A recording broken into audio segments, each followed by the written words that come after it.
sudah belajar syukur, tapi prakteknya sulit.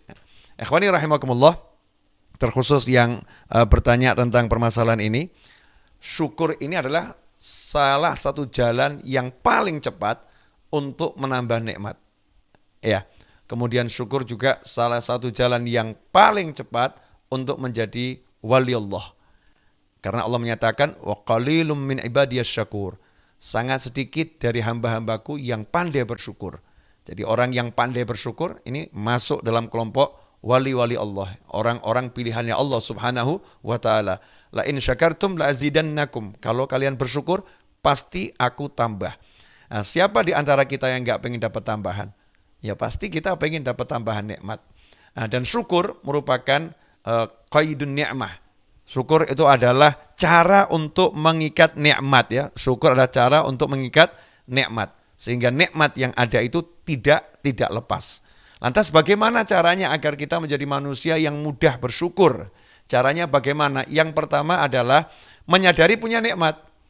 Ya, kalau enggak menyadari punya nikmat, ya enggak bisa bersyukur. Kalau enggak menyadari punya nikmat, ya enggak bisa berterima kasih kepada pemberi nikmat. Karena itu, mau tidak mau, kita harus meluangkan waktu untuk merenung. Dan waktu itu enggak perlu lama, Walaupun cuman sesaat, walaupun cuman sekejap, tapi kita mengingat semua nikmat yang Allah berikan kepada kita. Salah satu caranya adalah menghayati betul-betul apa yang sudah diajarkan oleh Nabi Muhammad sallallahu alaihi wasallam. Selepas sholat kita disuruh mengucapkan subhanallah 33, alhamdulillah 33, Allahu akbar 33, ditutup dengan kalimat tahlil. Nah, ikhwani rahimakumullah, 33 ucapan alhamdulillah itu gunakanlah untuk merenungkan nikmat yang ada pada diri kita. Mulai dari nikmat Islam, iman, nikmat ilmu, nikmat sehat. Nikmat sehat mari kita detilkan lagi. Alhamdulillah saya diberi penglihatan yang sehat. Alhamdulillah saya diberi pendengaran yang sehat. Alhamdulillah, alhamdulillah, alhamdulillah. Sampai 33.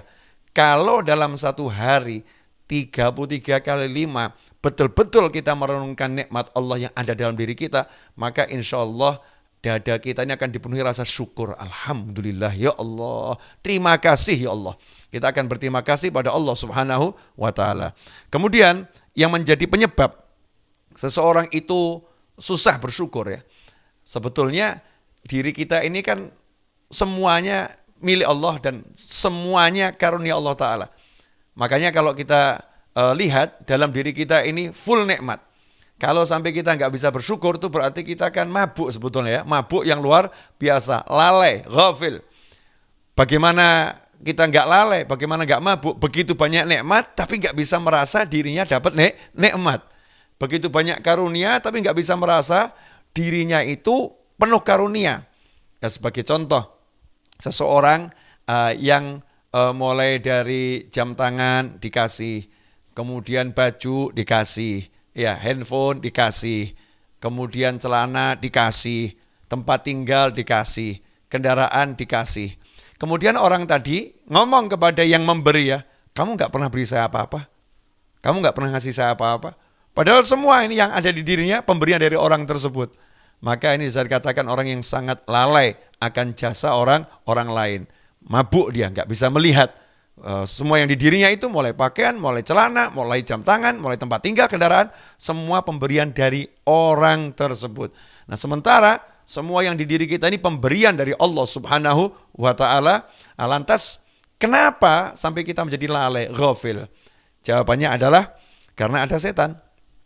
Ya, ada setan, ada nafsu, ada dunia yang membuat kita terhijab, tertutup, sehingga kita nggak bisa melihat yang ada dalam diri kita. Kita disibukkan untuk melihat yang lain. Allah Ta'ala mewahyukan, wala tamudanna ainaika ila ma matta'na bihi azwajan minhum zahratal hayatid dunya linaftinahum fih wa rizqu rabbika khairum wa abqa. Janganlah sekali-kali engkau tujukan pandangan matamu pada kenikmatan yang telah kami anugerahkan kepada beberapa golongan dari mereka sebagai bunga kehidupan dunia, agar kami uji mereka dengan kesenangan itu. Sungguhnya karunia Tuhanmu lebih baik dan lebih kekal. Nah, ini Allah udah ngajarkan caranya gimana. Jangan suka melihat nikmat-nikmat yang Allah berikan kepada orang lain. Jangan suka melihat nikmat-nikmat yang dimiliki orang yang lebih dari kita. Jangan suka melihat ke atas ya.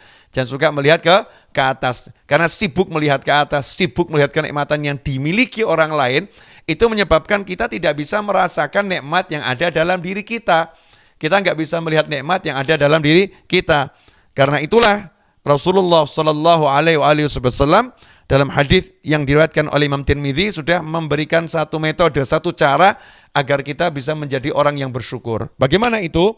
Qala Rasulullah sallallahu alaihi wasallam, "Unzuru ila man huwa asfala minkum wa la tanzuru ila man huwa fawqakum fa innahu ajdaru an la tazdaru ni'matallahi alaikum." Dalam urusan dunia, Nabi mengajarkan SAW, "Unzuru ila man huwa asfala minkum." Lihatlah orang-orang yang berada di bawah kalian, yang nikmatnya lebih sedikit dari kita. Jangan melihat kepada orang-orang yang nikmat dunianya di atas kalian, yang lebih banyak dari kalian, yang lebih hebat dari kalian urusan dunia. Jangan, tapi melihat kepada yang lebih susah, melihat kepada yang lebih rendah kenikmatannya. Kalau kita sehat, lihat orang yang sakit. Kalau kita punya nikmat, lihat orang yang nggak punya nikmat itu. Kalau kita bisa punya motor, lihat orang yang nggak punya motor. Kalau kita bisa jalan, lihat orang yang nggak bisa jalan. Terus lihat kepada yang lebih susah, lihat kepada yang lebih rendah, melihat yang di bawah kita. Jangan melihat yang lebih tinggi untuk urusan dunia. Fa innahu, karena sesungguhnya kalau kita melakukan hal tersebut, melihat kepada yang lebih rendah, melihat kepada yang lebih susah, Rasul menjanjikan kalau itu kamu lakukan, engkau tidak akan meremehkan nikmat Allah yang ada pada diri kalian. Ya, kalian tidak akan meremehkan nikmat Allah yang ada dalam diri kalian. Artinya apa? Kalau kita biasa melihat yang di bawah, maka kita akan menjadi orang yang mensyukuri apa yang kita nikmati. Nah, bagaimana caranya melihat yang lebih rendah? Bagaimana caranya melihat kepada yang lebih susah? Ya, caranya nomor satu, dengan betul-betul merenungkan. Ya, merenungkan orang-orang yang susah, orang-orang yang di bawah kita kenikmatan duniawinya, kita renungkan itu. Nomor dua, dengan bergaul. Ya, mendatangi orang-orang yang lagi dalam keadaan susah, orang-orang yang dalam keadaan sakit. Makanya kita diperintahkan ya untuk menjenguk orang yang sakit. Tentunya kan yang sehat nih yang menjenguk orang yang sakit. Diperintahkan menjenguk orang yang sakit. Diperintahkan kita untuk bergaul bersama orang-orang yang dalam keadaan membutuhkan. Ya, agar kita apa? Punya empati. Ya, kita punya empati, kemudian kita menjadi seorang yang tidak sombong, seorang yang bersyukur kepada Allah Subhanahu wa taala. Inilah beberapa cara agar kita bisa menjadi orang yang bersyukur. Mudah-mudahan setelah menyaksikan tayangan ini, ya kita semua bisa menjadi manusia yang lebih pandai untuk bersyukur dan menyadari nikmat Allah pada diri kita. Jazakumullah khairan atas pertanyaannya dan perhatiannya. Semoga berkah untuk semuanya. Wassallallahu ala sayyidina Muhammadin wa alihi wasallam walhamdulillahi rabbil alamin. Wassalamualaikum warahmatullahi wabarakatuh.